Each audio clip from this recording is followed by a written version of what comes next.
Parte 12 de Trueno, de Neil Shusterman. Capítulo 30. Ofrenda de fuego. Hola, Tiger.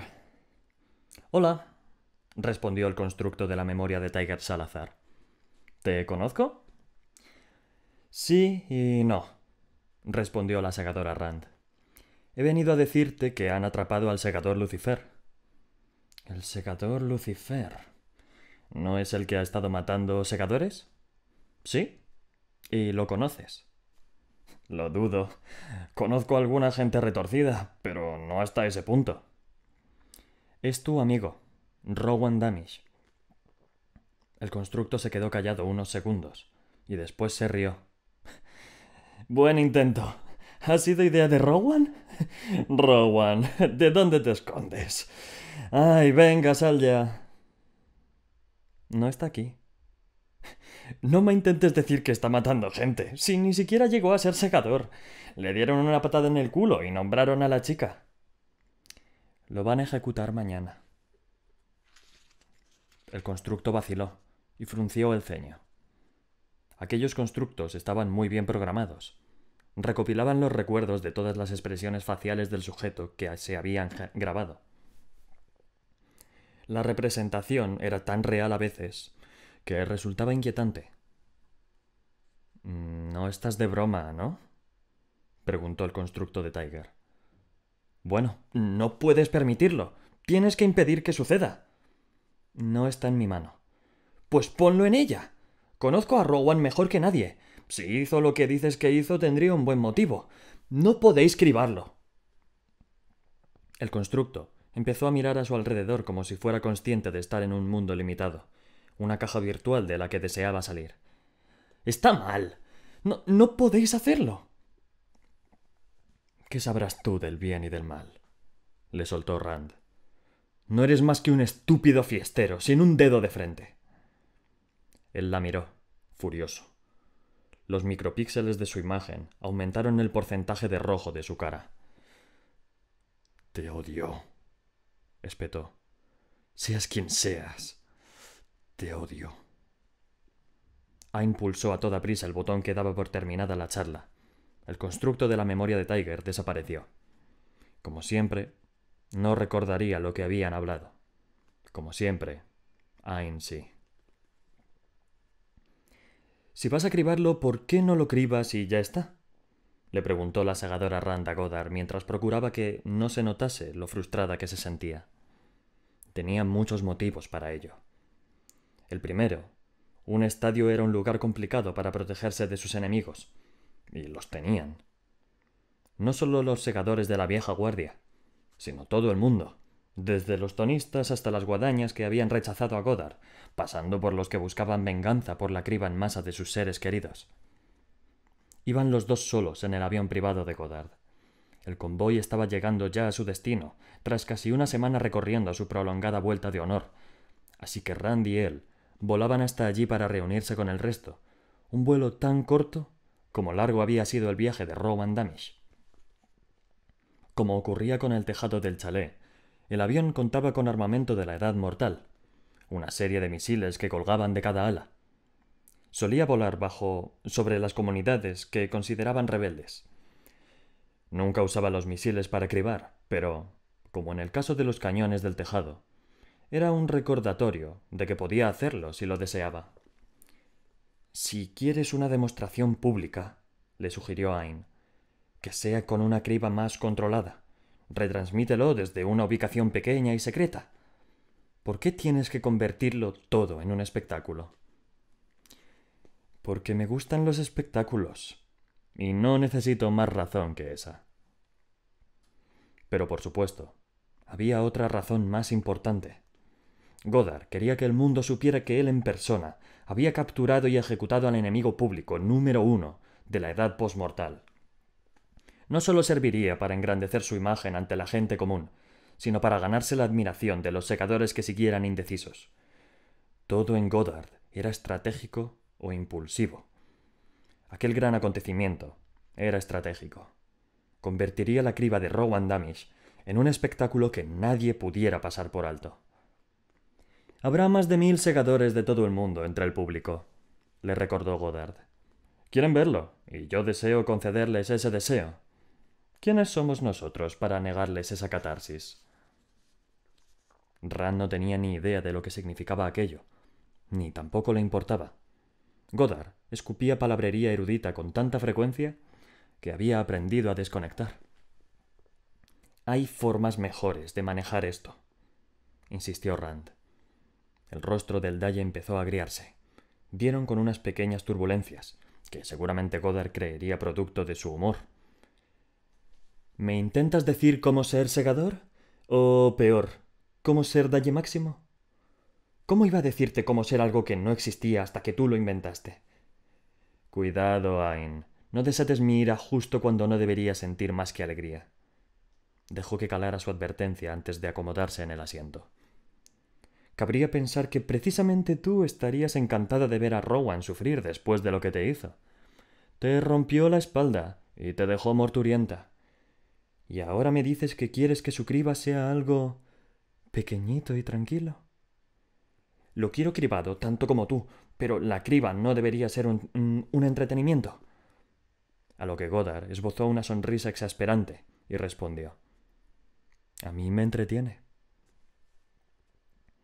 Como segador Lucifer, Rowan había sido muy cuidadoso para asegurarse de que los secadores con los que acababa no sufrieran. Los cribaba deprisa y solo los quemaba después de muertos, para que no pudieran revivirlos.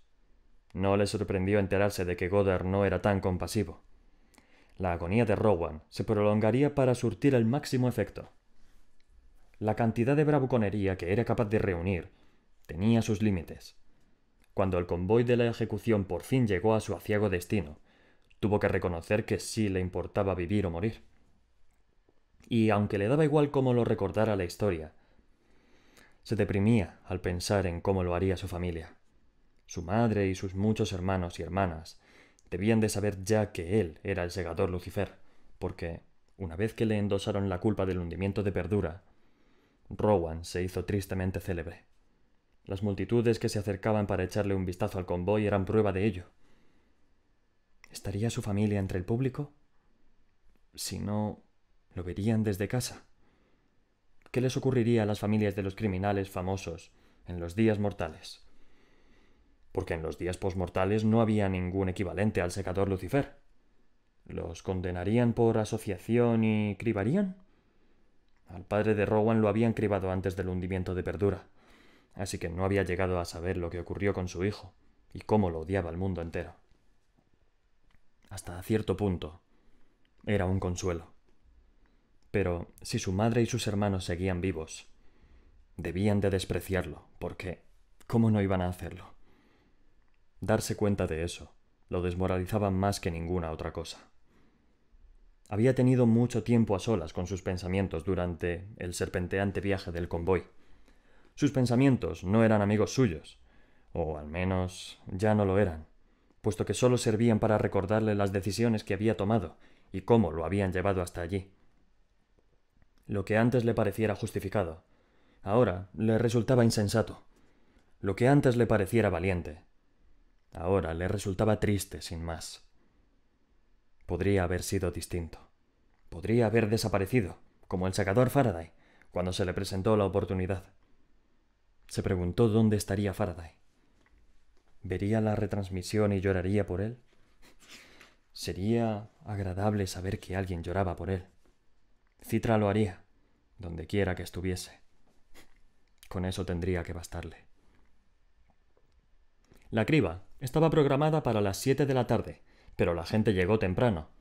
La multitud consistía en segadores y ciudadanos corrientes, y a pesar de que los segadores contaban con una entrada especial, Goddard los había animado a sentarse en la plebe. Es una oportunidad de oro para las relaciones públicas, les había dicho. Sonreíd y ser amables. Escuchad con atención sus estupideces y fingid que os importan. Incluso podéis conceder alguna que otra inmunidad. Muchos siguieron las indicaciones. Otros no se vieron capaces de hacerlo y se sentaron junto a otros segadores. A Rowan, sometido a una estricta vigilancia, lo llevaron directamente a un enorme escenario con acceso directo al campo. La pila de madera que le habían preparado era una pirámide de 3 plantas, que parecía consistir en ramas recogidas del campo, como un montón aleatorio de maderos sueltos. Sin embargo, al examinarla mejor, se veía que todo formaba parte de un intrincado diseño de ingeniería. Las ramas no estaban apiladas sin más, sino clavadas, y todo el montaje se había dispuesto sobre una enorme plataforma rodante, como la carroza de un desfile. El centro estaba hueco, y en el hueco había una columna de piedra a la que ataron a Rowan con bridas ignífugas. La columna estaba en un ascensor que elevaría a Rowan hasta lo alto de la pirámide, para enseñárselo a la multitud en el momento oportuno. Después, Goddard en persona le prendería fuego. «Esta maravilla no es una pira corriente», le explicó el técnico al mando mientras apagaba los nanobots de Rowan. «Formo parte del equipo que diseñó esta preciosidad. En realidad tiene 4 tipos de madera. Fresno para que arda de modo uniforme, naranjo de los osajes para dar calor, serval o rowan por lo obvio. Y unos cuantos manojos de madera de pino nudosa para que crepite con alegría». El técnico comprobó la lectura del modificador y comprobó que los nanobots de Rowan estaban apagados. Luego siguió explicando las bondades de la carroza de la muerte, como un crío en una feria de ciencias. «Ah, y esto te va a encantar. Las ramas del borde exterior están tratadas con cloruro de potasio, de modo que arderán de color violeta. Más arriba son de cloruro de calcio, para que sean azules. Y así hasta conseguir todos los colores del espectro. Después, señaló la túnica negra que los guardias le habían puesto a Rowan a la fuerza. Y esa túnica está bañada en cloruro de estroncio, para que arda en un tono rojo intenso. Serás mejor que los fuegos artificiales de Año Nuevo». «Vaya, mil gracias», respondió Rowan sin emoción. «Qué pena que no vaya a verlo». «Pero sí que lo verás», repuso alegremente el técnico. «Hemos montado un extractor en la base para que absorba el humo, así que todos tendrán una visibilidad estupenda, incluso tú». Luego cogió un trozo de tela marrón. «Es una mordaza de algodón pólvora. Arde deprisa y se incinerará en cuanto se exponga al calor». Entonces se dio cuenta al fin de que Rowan ni necesitaba ni quería escuchar esos detalles, así que se calló. Una mordaza que ardía deprisa para que la gente pudiera oírlo gritar no era un accesorio que pudiera entusiasmarle. Rowan se alegraba de que no le hubieran ofrecido una última comida, porque, con el estómago tan revuelto, la habría vomitado. Detrás del técnico, la segadora Rand entró en el enredo de ramas. Incluso verla a ella era mejor que la descripción paso a paso de su deslumbrante incineración. «No estás aquí para hablar con él», le espetó la segadora al hombre. De inmediato, el técnico se achantó como un cachorrito al que acababan de regañar. «Sí, su señoría. Lo siento, su señoría». «Dame la mordaza y piérdete». «Sí, segadora Rand. Lo siento de nuevo. En cualquier caso, ya está listo». El técnico le hizo el gesto de alzar el pulgar. Ella le quitó la mordaza y el hombre se retiró con los hombros hundidos. «¿Cuánto queda?», le preguntó Rowan. «Está a punto de empezar. Unos cuantos discursos y después te toca a ti». A Rowan ya no le quedaba energía para intercambiar pullas con ella. Era incapaz de seguir fingiendo desenfado. «¿Mirarás o apartarás la vista?». No sabía por qué le importaba, pero le importaba. Rand no respondió, sino que dijo: «No siento verte morir, Rowan, pero me irrita ver cómo va a ser. La verdad es que quiero que termine cuanto antes». «Yo también. Estoy intentando decidir si es peor saber lo que va a pasar o no haberlo sabido». Se tomó un momento y añadió: «¿Lo supo Tiger?». Ella dio un paso atrás. «No voy a permitirte seguir con tus jueguecitos mentales, Rowan». «No es ningún juego», respondió él, sincero. «Solo quiero saberlo. Le dijiste lo que iba a pasar antes de que le robaras su cuerpo. Tuvo al menos unos segundos para aceptarlo». «No. Nunca lo supo. Creía que estaban a punto de ordenarlo segador. Después lo dormimos. Y se acabó». Rowan asintió con la cabeza. Más o menos como morir mientras duermes. ¿Qué? Es como la mayoría de los mortales querían morir, dormidos, en paz, sin saberlo siquiera. Supongo que tiene sentido. Rowan supuso que había dicho demasiado porque Rand le colocó la mordaza y se la apretó. Cuando te lleguen las llamas, intenta respirarlas, le dijo la secadora. Será más rápido. Y se fue sin mirar atrás. Ain no lograba quitarse de la cabeza la imagen de Rowan Damish. Lo había visto incapacitado en otras ocasiones, atado de pies, atado de manos, engrilletado e inmovilizado de varias maneras. Pero esta vez era distinto. Su actitud no era valerosa ni desafiante. Estaba resignado. No parecía la astuta máquina de matar en la que lo había convertido Goddard, sino justo lo que era. Un chico asustado que se había metido en algo que le venía grande. Bueno, le está bien empleado, pensó Ain para intentar librarse de aquella sensación. Se cosecha lo que se siembra, ¿no es lo que decían los mortales? Mientras salía del campo, una ráfaga de viento recorrió el espacio cóncavo del estadio y le agitó la túnica. Las gradas ya estaban casi llenas. Más de 1000 segadores y 30.000 ciudadanos corrientes. El aforo completo. Rand se sentó junto a Goddard y sus segadores subordinados. Constantin no quería perderse la criba de Rowan Damish, pero parecía igual de descontento que Ain.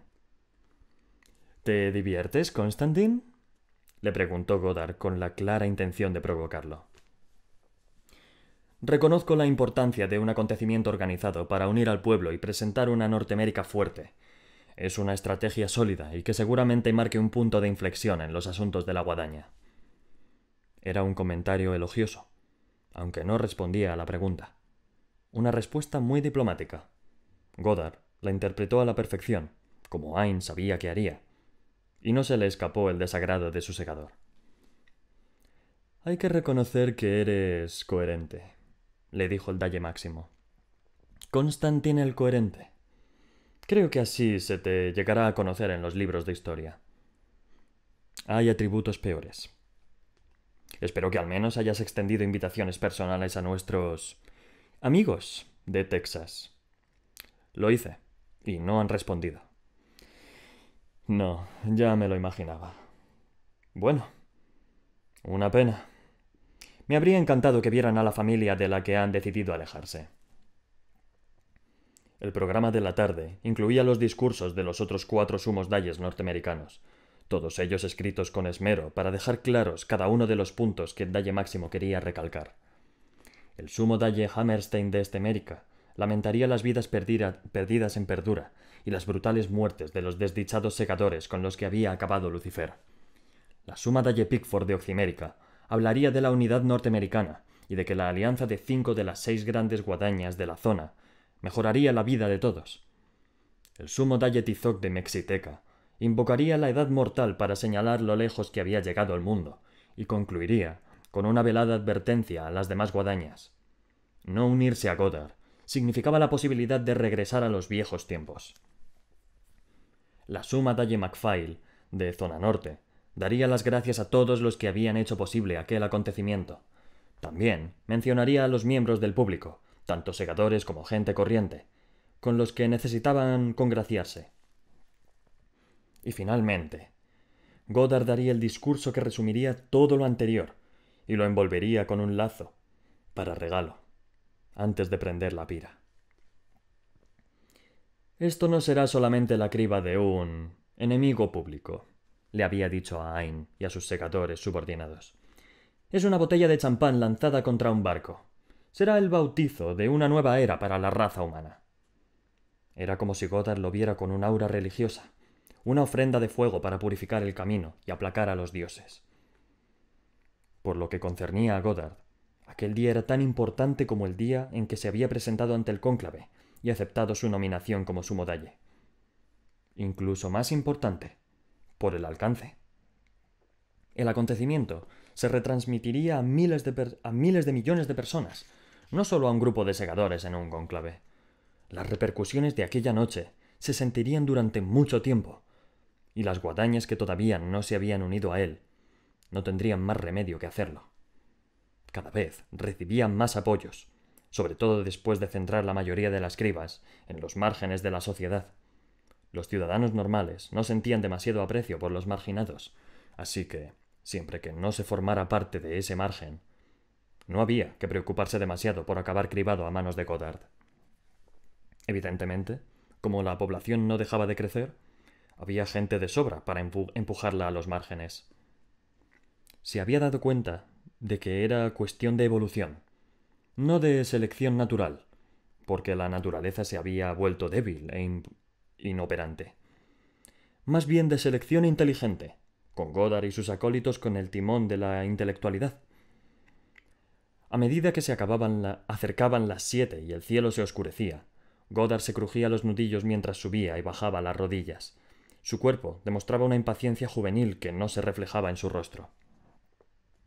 Ain le puso una mano sobre la rodilla para detenerlo. A Goddard no le gustó, pero obedeció. Después, bajó la intensidad de la luz en las gradas y la aumentó en el campo cuando la pira empezó a salir del interior del estadio. La expectación de la multitud era palpable. No se oían demasiados vítores y gritos, sino más bien jadeos ahogados y un murmullo creciente. A pesar de no estar iluminada, la pira era todo un espectáculo. El modo en que las ramas reflejaban la luz era espectacular. Un bosque muerto, entretejido digno de un artista. Una antorcha encendida esperaba a una distancia segura, lista para que Goddard la acercara a la esquina de la pira cuando fuera oportuno. Mientras empezaban los demás discursos, Goddard repasaba mentalmente el suyo. Había estudiado la oratoria de los mejores: Roosevelt, King, Demóstenes, Churchill. Su mensaje sería corto y dulce, pero repleto de citas memorables. De esas que se grabarían en piedra, de esas que se convertirían en emblemáticas y eternas, como las que él había estudiado. Después recogería la antorcha, encendería el fuego, y mientras crecían las llamas, recitaría el poema del segador Sócrates, Oda a los inmortales, todo un himno para el mundo. En ese instante dio comienzo el discurso de Hammerstein. Se expresó con el luto y la melancolía perfectas. Pickford fue majestuosa y elocuente. Tizoc, directo e incisivo. Y la gratitud de Macphail, dirigida a los que habían hecho posible aquel momento, resultó sincera y real. Goddard se levantó y se acercó a la pira. Se preguntó si Rowan sería consciente del honor que le concedía. Estaba cementando su lugar en la historia. Desde aquel instante hasta el fin de los tiempos, el mundo conocería su nombre. Los niños de todo el mundo estudiarían su vida. Aquel día moriría, pero, en un sentido muy real, también se convertiría en un personaje eterno, unido al transcurso de los siglos como pocos lo conseguían. Goddard tocó el botón, y el ascensor elevó a Rowan desde el interior de la pira hasta la cima. Los murmullos del público crecieron. La gente se levantó. Las manos lo señalaron. Goddard empezó. Honorables segadores y respetados ciudadanos, hoy entregamos al fuego purificador de la historia al último criminal de la humanidad, Rowan Damisch, el que se hacía llamar segador Lucifer. Robó la luz de muchos, pero hoy recuperamos esa luz y la transformamos en un faro inmortal que alumbrará nuestro futuro.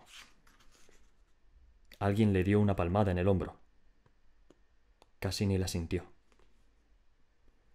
Una nueva era en la que los segadores, con discreta alegría, darán forma a nuestra gran sociedad y cribarán a los que no pertenecen a nuestro glorioso mañana. De nuevo, el toque en el hombro, más insistente. ¿Era posible que alguien interrumpiera su discurso? ¿Quién se atrevería a algo semejante? Se volvió y vio a Constantin detrás de él, eclipsándolo con su horrenda túnica rojo carmesí, que parecía más chillona que nunca ahora que llevaba rubíes. «Su Excelencia», le susurró, «al parecer hay un problema». «¿Un problema? ¿En medio de mi discurso, Constantin?» «Véalo usted mismo». Constantin le señaló la pira. Rowan se retorcía para liberarse de las ataduras, Intentaba gritar a través de la mordaza, pero los gritos no se oirían del todo hasta que se le quemara la tela. Entonces, Goddard lo vio. La figura que coronaba la pira no era Rowan. El rostro le resultaba familiar, pero hasta que no miró hacia las pantallas gigantes repartidas por el estadio, en las que se veía de cerca la angustia del hombre, no reconoció a la víctima. Era el técnico, el que estaba a cargo de preparar a Rowan para la ejecución. 10 minutos antes, cuando todavía no habían sacado la pira, Rowan procuraba disfrutar de sus últimos momentos de vida. Entonces, un trío de segadores se le acercó tras abrirse paso a través del bosque de ramas. Ninguno llevaba túnicas que le resultaran familiares, ni tampoco reconocía sus rostros. La visita no formaba parte del programa, y en realidad, Rowan se alegró de verlos, porque si estaban allí para vengarse en persona, incapaces de que esperase a que ardiera, su final sería más fácil. En efecto, uno de ellos sacó un cuchillo y lo movió en su dirección. Rowan se preparó para sentir un dolor agudo y la rápida pérdida de la consciencia. Pero no sucedió nada de eso. No se fijó en que se trataba de un cuchillo Bowie, hasta que la hoja cortó las ataduras de sus manos.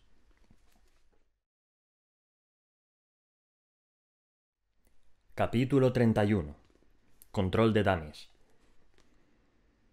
Goddard notó la reacción de su cuerpo antes de que su cerebro procesara del todo lo que estaba viendo.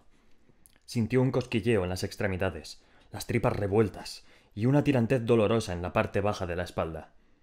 La furia brotó con una intensidad volcánica hasta que empezó a palpitarle la cabeza.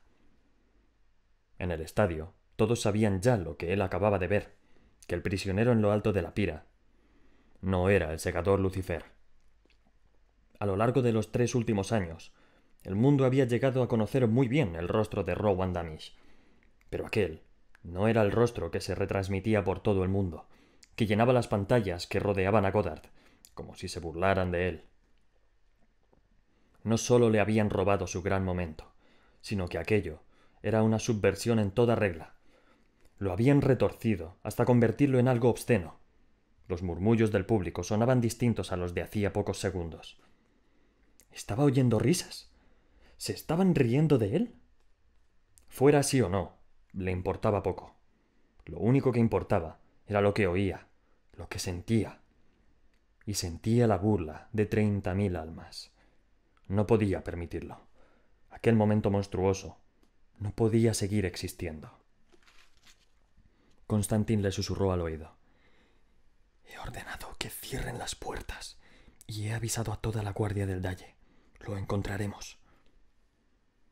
Pero no importaba. Habían arruinado su espectáculo. Por mucho que devolvieran a Rowan a rastras a la pira, no cambiaría en nada. El deslumbrante momento de Goddard sería la mayor víctima del día. A no ser... Ain supo que las cosas se iban a torcer mucho en cuanto vio a aquel imbécil en lo alto de la pira. Tendría que controlar a Goddard, porque, cuando su ira tomaba el control, podía pasar cualquier cosa. Ya era así de antes, pero después de adquirir el cuerpo de Tiger, esos impulsos juveniles, los repentinos subidones endocrinos, le daban una nueva y horrible dimensión a Goddard.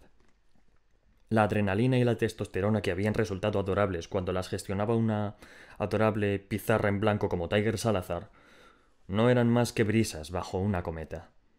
Con Goddard, esas brisas se transformaban en tornados, lo que significaba que tendría que controlarlo, como un animal salvaje que se hubiera escapado de su jaula. Dejó que Constantin fuera el que corriese a avisarlo de las malas noticias, porque a Goddard le encantaba culpar al mensajero. Así que mejor Constantin que ella. Cuando el Dalle Máximo se volvió para contemplar al desafortunado técnico, Ain se le acercó.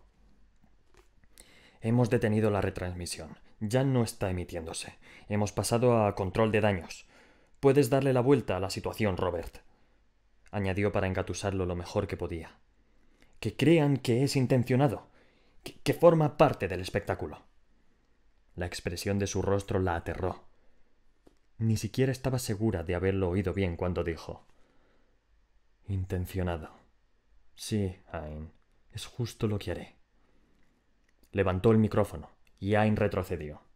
Quizá Constantin estuviera en lo cierto. Era capaz de manejarlo en los momentos de consternación, de controlarlo, de arreglar lo roto antes de que fuera irreparable. Respiró y esperó, con todos los demás, a escuchar lo que tenía que decir. Se suponía que hoy debía ser un día para hacer justicia, empezó Goddard, que escupía las palabras al micrófono mientras hablaba. Me dirijo a vosotros, a vosotros cuyos corazones se aceleran al pensar en ver a un hombre quemarse vivo. A vosotros. ¿Creíais que os lo permitiría? ¿Creíais que los segadores somos tan vulgares como para consentirnos vuestra curiosidad morbosa? ¿Como para ofreceros una carnicería como si fuera un espectáculo de circo? A partir de entonces, empezó a gritarles entre dientes.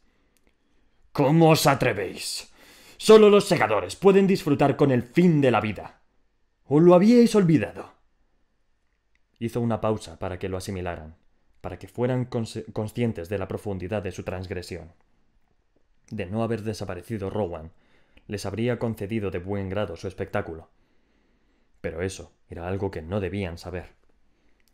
No, el segador Lucifer no está hoy con nosotros, pero vosotros, que tan ansiosos estabais por ser testigos de su muerte, ahora estáis en mi punto de mira. Este juicio no era para él, sino para vosotros, que os habéis condenado. La única forma de redimirse de la perdición es la penitencia. Penitencia y sacrificio.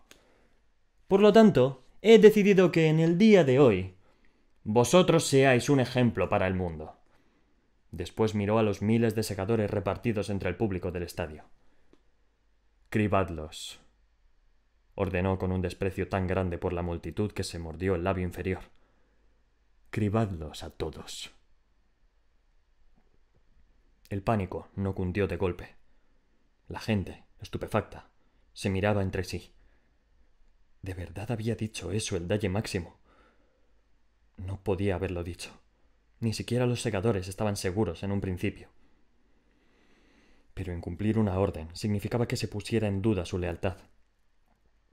Poco a poco fueron apareciendo las armas, y los segadores empezaron a mirar a la gente que los rodeaba con una expresión muy distinta a la de antes. Calculaban cómo lograr su objetivo.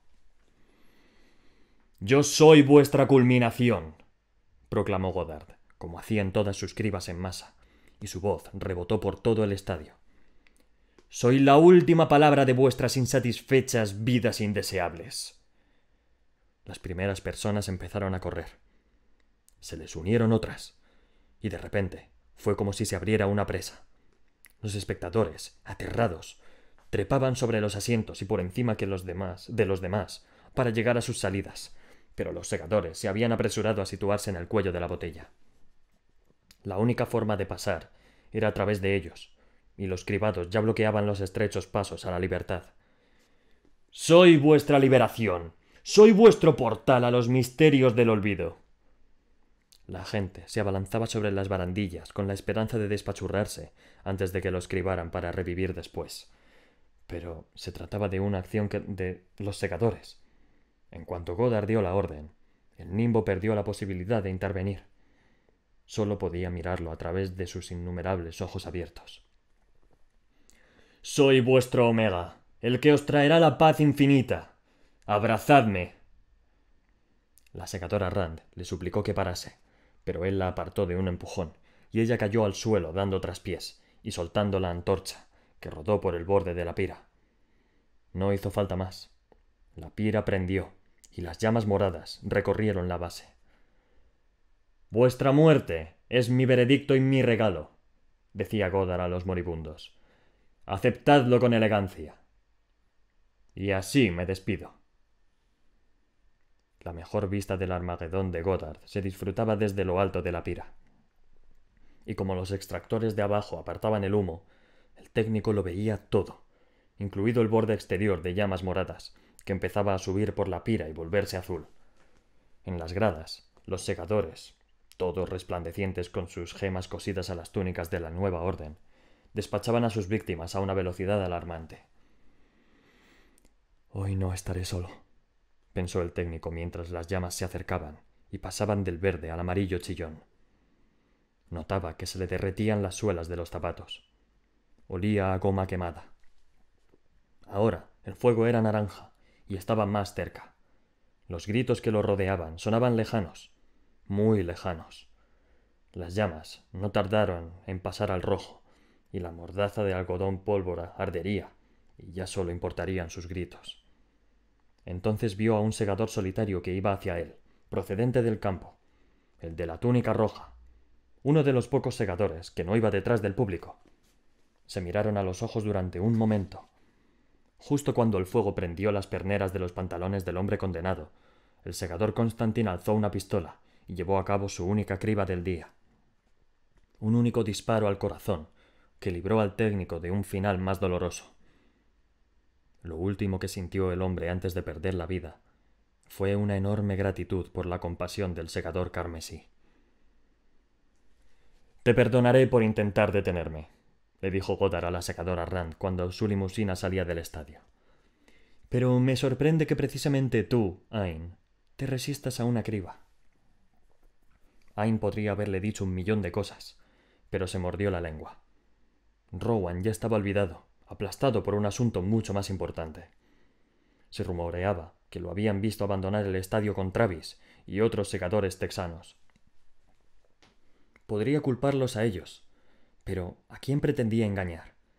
Ella era la que le había sugerido a Goddard que encontrara el modo de conseguir que la súbita ausencia del chico pareciera formar parte de su plan. Sin embargo, jamás se habría imaginado lo que Goddard haría con su sugerencia. No era el acontecimiento que esperaba, aunque rara vez salen las cosas como uno quiere, dijo el Dalle Máximo con suma calma, como quien comenta una obra teatral. Aun así, al final todo ha salido a pedir de boca. ¿Qué? Preguntó Rand, y lo miró, incrédula. ¿Cómo puedes decir eso? ¿No es evidente? Como la segadora no respondía, se lo aclaró con la fluida elocuencia por la que era famoso. El miedo, Ain, el miedo es el amado padre del respeto. Los ciudadanos corrientes deben saber cuál es su lugar. Deben conocer las líneas que no pueden cruzar. Sin el nimbo en sus vidas, necesitan una mano firme que les proporcione estabilidad, que establezca límites. Me reverenciarán a mí y a todos los segadores, y no volverán a enfrentarse a nosotros. Reflexionó sobre sus interesadas racionalizaciones y asintió, satisfecho de sí mismo. Todo va bien, Ain. Todo va bien. Pero la segadora Rand sabía que, a partir de ahora, nada volvería a ir bien. Un testamento del trueno. Los mojigatos sibilantes que pretendían iniciar una guerra injustificada eran una abominación para el trueno. Descendió sobre ellos con el furioso batir de 1.000.000 de alas, y los cielos rugieron con su tormenta. Los impenitentes eran abatidos, pero perdonaba a los que se postraban de rodillas.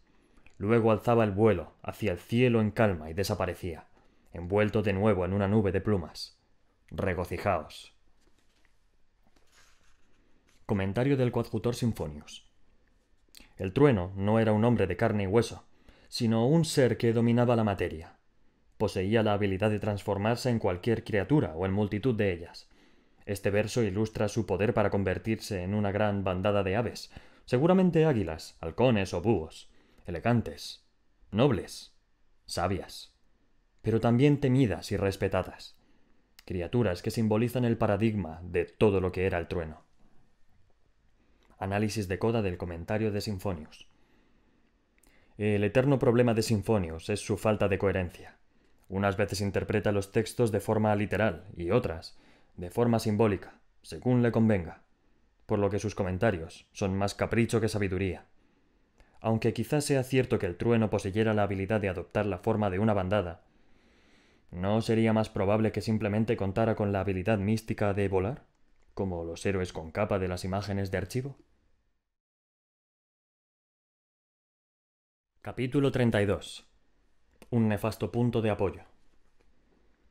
Las campanas de la catedral que daban la hora desde hacía casi 1000 años en Euroescandia ahora guardaban silencio. Las habían arrancado, desguazado y fundido en un horno improvisado. En la misma región habían asaltado un auditorio en plena representación, y entre el pánico de los presentes, los tonistas subieron al escenario y rompieron los instrumentos, a mano los pequeños, con un hacha los grandes. Vuestras voces son música para mis oídos, había dicho una vez el trueno, lo que claramente daba a entender que había que destruir el resto de la música. Aquellas sectas sibilantes extremistas descubrieron que su devoción era tan grande que debían imponer sus creencias al resto del mundo. No había dos sectas iguales. Cada una de ellas era una aberración única, con sus propias interpretaciones aterradoras de la doctrina tonista y su propia forma de retorcer las palabras del trueno. Lo único que tenían en común era una propensión a la violencia y la intolerancia, incluida la intolerancia con otros tonistas, puesto que cualquier secta que no creyera exactamente lo mismo que ellos era inferior. Los sibilantes no existían antes del silencio del nimbo. Sí, había cultos con creencias extremas, pero el nimbo y los agentes del cúmulo de la interfaz con la autoridad los refrenaban. No se toleraba la violencia. Pero cuando el mundo fue declarado indeseable y el nimbo dejó de hablar, la podredumbre empezó a supurar en muchos lugares. En las ciudades más antiguas de Euroescandia, los grupos de extremistas itinerantes encendían fogatas en las plazas públicas y quemaban pianos, chelos y guitarras. Y aunque los agentes del orden siempre los atrapaban y detenían, no dejaban de hacerlo. Todos esperaban que el nimbo, a pesar de su silencio, los suplantara, que sustituyera sus mentes y sus identidades con las de personas satisfechas y poco proclives a la violencia.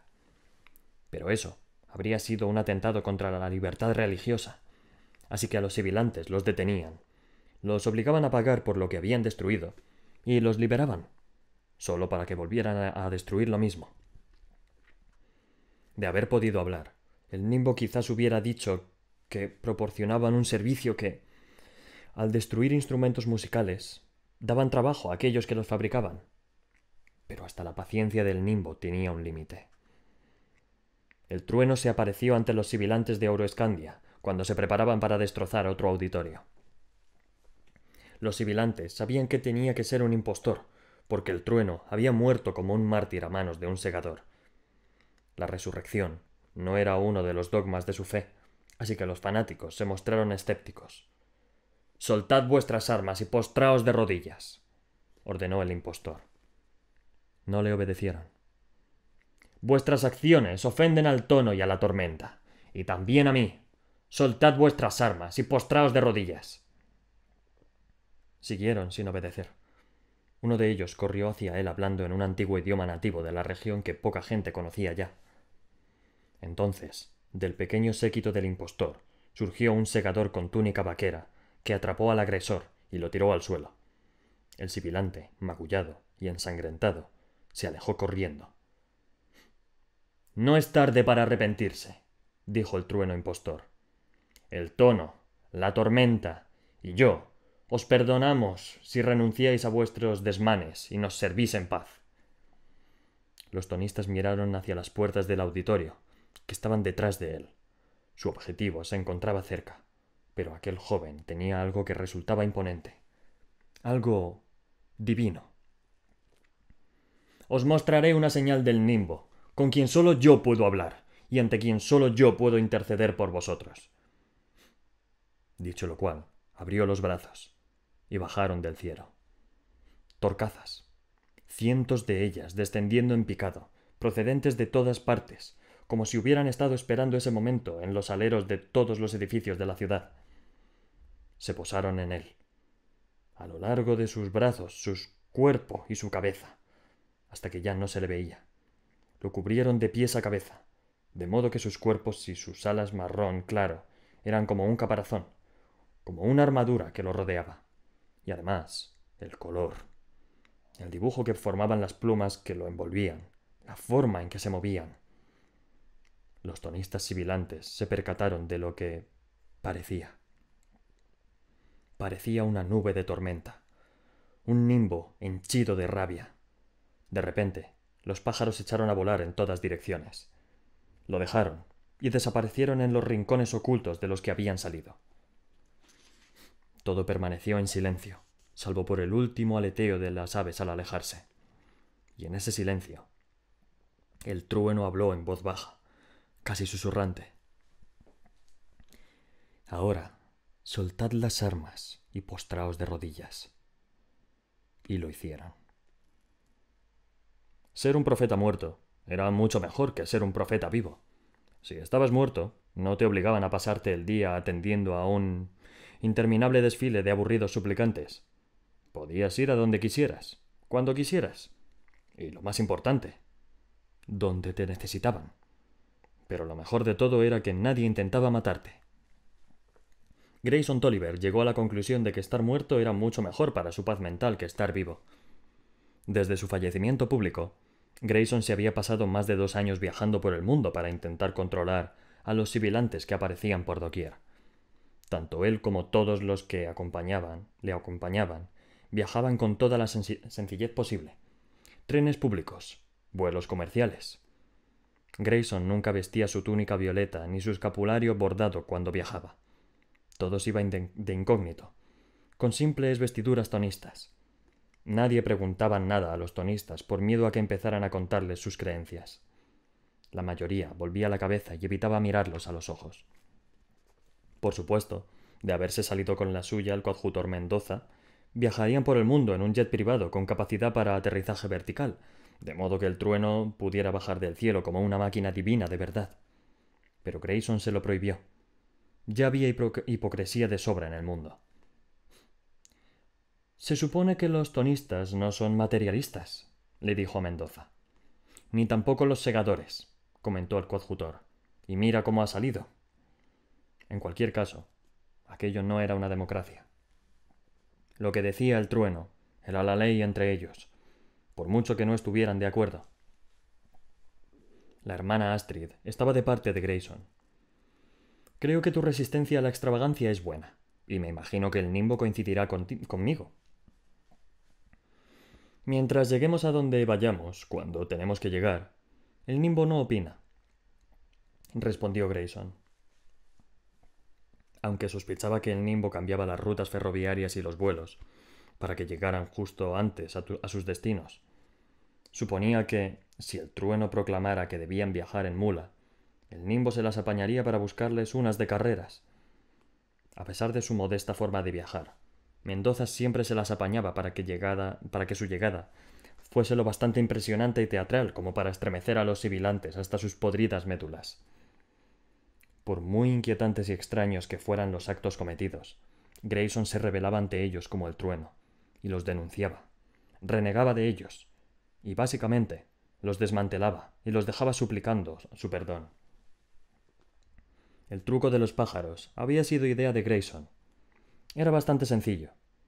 Todas las criaturas de la Tierra tenían nanobots para que el nimbo pudiera supervisar su población, lo que significaba que contaba con una puerta trasera de acceso al comportamiento de todas las especies. La guadaña había hecho algo similar con la vida marina de Perdura, y la había convertido en un acuario abierto. Pero, a diferencia de aquella infausta tecnología, el nimbo no manipulaba a los animales para el placer de los humanos, ni para su dolor, como ocurrió al final. Solo controlaba a una criatura si esa criatura corría peligro de acabar atropellada, o si desarrollaba cualquier otra conducta que pusiera en peligro su vida. Como no había centros de reanimación para animales salvajes, era la manera más eficaz de permitirlos vivir durante toda su vida natural. Si se supone que debo detener a los sibilantes, le había dicho Grayson al nimbo, necesito enseñarles algo impresionante, algo que les demuestre que estás de mi parte y no de la suya. Le propuso reunir una bandada de pájaros del color de las nubes para que se posaran en él, y el nimbo se lo concedió. También usaba otros trucos, claro. El nimbo podía hacer que los publicoches rodearan a los tonistas y los condujeran como si se tratase de ovejas. Podía generar un campo magnético lo bastante fuerte como para que Grayson levitara sin medios aparentes para permitirlo. Y si las condiciones meteorológicas eran propicias, el nimbo podía inducir una tormenta a petición de Grayson. Pero lo mejor eran los pájaros. Siempre deslumbraban y conseguían convencer a los tonistas. Si no del todo, al menos lo justo para orientarlos en la dirección correcta. Por supuesto, estar cubierto de palomas y torcazas no era agradable. Lo dejaban con la piel cubierta de arañazos y cortes, y a menudo intentaban picotearle las orejas y los ojos. Además, no eran los animales más higiénicos del mundo. Se quedaba con la secta en cuestión lo justo para asegurarse de que cambiaban de actitud. Volver al redil, lo llamaba Mendoza. Después, el trueno desaparecía con su séquito y pasaba a la siguiente secta de sibilantes en otra parte del mundo. Ataques con precisión quirúrgica y diplomacia de guerrilla. Esa había sido su estrategia durante 2 años. Y funcionaba. Ayudaba a que se extendieran más rumores ridículos sobre él que reales. El trueno derribó una montaña con su voz. Han visto al trueno comiendo en el desierto con los dioses de la edad mortal, y él presidía la mesa. Era fácil ocultar sus verdaderas apariciones entre los pliegues de las absurdas.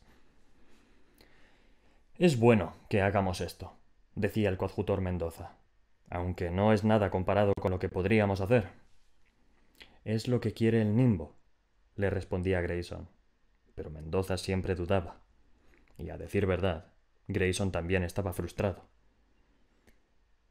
«Me tienes en una cinta de correr», le había dicho al Nimbo. «¿De qué sirve lo que hago si las sectas sibilantes brotan como setas antes de que pueda llegar a ellas? ¿Es este tu gran plan? ¿Y no está mal que finja ser un dios?» «Define mal», había respondido el Nimbo. El Nimbo resultaba más irritante que nunca cuando Grayson le planteaba preguntas éticas. No podía mentir, pero Grayson sí, y lo hacía. Mentía a los sibilantes en cada uno de sus encuentros cuando les decía que era más que humano. Aun así, el Nimbo no lo detenía, así que no sabía si lo aprobaba o no.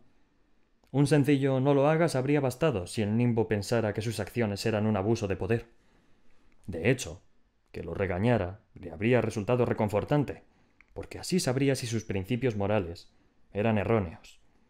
Por otro lado, si el fin justificaba los medios de Grayson, ¿por qué no se lo decía y tranquilizaba su conciencia? «Si haces algo demasiado perjudicial, te informaré», le había dicho el Nimbo, lo que dejaba a Grayson esperando una bofetada que no llegaba nunca.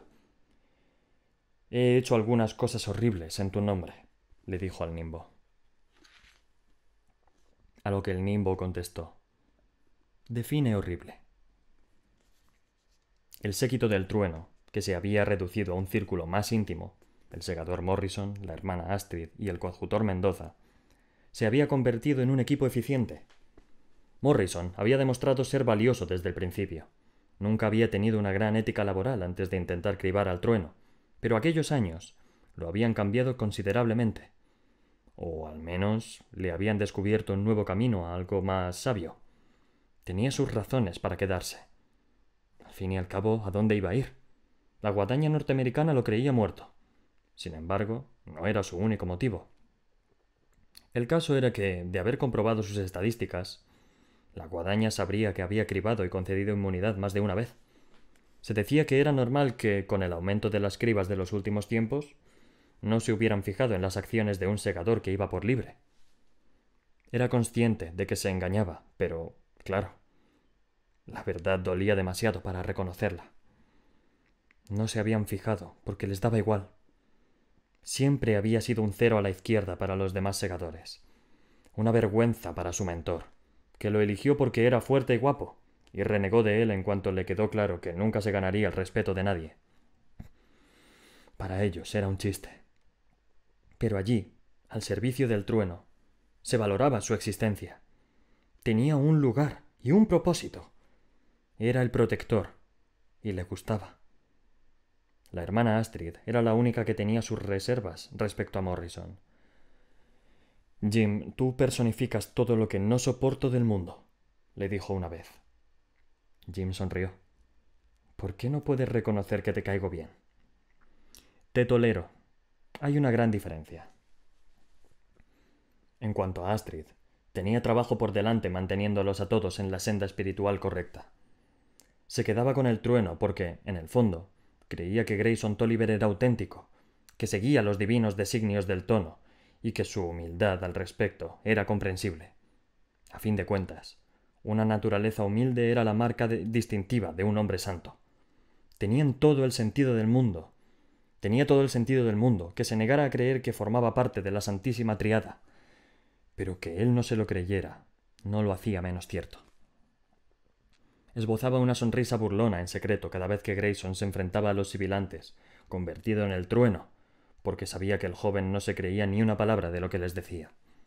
Para Grayson no era más que un papel, pero para Astrid, que lo negara la reafirmaba en sus creencias. Y después estaba el coadjutor Mendoza, el mago, el artista, el productor de su espectáculo itinerante. Sabía que era el eje en el que todos se apoyaban para seguir unidos, y aunque a veces se creía su propia fe, siempre acababa pisoteada bajo el aspecto práctico de su trabajo.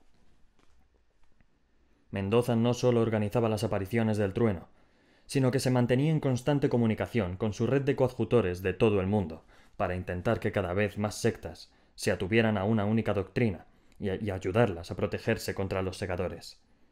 Mendoza también rebajaba en la sombra extendiendo rumores falsos sobre el trueno. Resultaban muy útiles para mantener a los fieles interesados y a los segadores indiferentes, porque ¿cómo iban a ser reales las apariciones del trueno si la mayoría eran pura fantasía?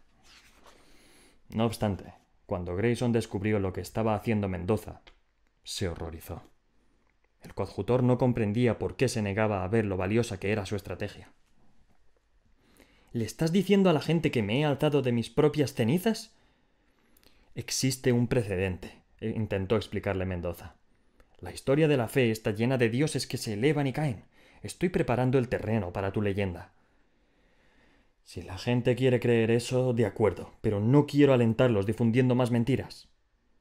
Si quieres que te ayude, ¿por qué no dejas de atarme las manos? Le soltó Mendoza, cada vez más frustrado. Puede que porque quiero que las uses para algo más que para darte placer. Aquello le arrancó una risotada al coadjutor. Si Grayson Tolliver se había pasado los últimos años escupiendo su voluntad a diestro y siniestro. Pero reírse del trueno era pasarse de la raya, así que reculó a toda prisa. Sí, su sonoridad, dijo, como decía siempre. Lo tendré en cuenta. No tenía más remedio que dar marcha atrás, porque discutir no servía para nada con aquel chico tan tozudo. Un chico que no tenía ni idea de lo mucho que costaba mantener viva su aura mítica. Aunque Mendoza empezaba a preguntarse por qué se molestaba siquiera. Entonces sucedió algo que lo cambió todo. ¡Desgracia! ¡Desgracia y más desgracia!, gimió el nimbo al oído de Grayson una noche. Ojalá hubiera podido cerrar los ojos para no verlo. Este acontecimiento es el eje sobre el que pivotarán muchos acontecimientos. ¿Podrías dejar de hablar con acertijos?, le preguntó Grayson. Dime de una vez qué está pasando. Así que el nimbo le contó la criba del estadio con todo lujo de atroces detalles. Decenas de miles de personas, abatidas en una sola noche. Saldrá en las noticias de un momento a otro, aunque la guadaña norteamericana intente ocultarlo. Es demasiado grande para eso. Y dará inicio a una cadena de acontecimientos que concluirán al mundo, que conducirán al mundo a unas revueltas sin precedentes. ¿Qué vamos a hacer al respecto? Nada. Es una acción de los segadores, lo que significa que no puedo reaccionar. Tengo que comportarme como si no hubiera sucedido. Bueno, dijo Grayson, tú no puedes hacer nada, pero yo sí. Sigue con lo que estabas haciendo. Ahora más que nunca habrá que contener a los sibilantes. Entonces, el nimbo dijo algo que le heló la sangre. La probabilidad de que los tonistas sibilantes perjudiquen gravemente el futuro de la humanidad ha subido al 19,3%.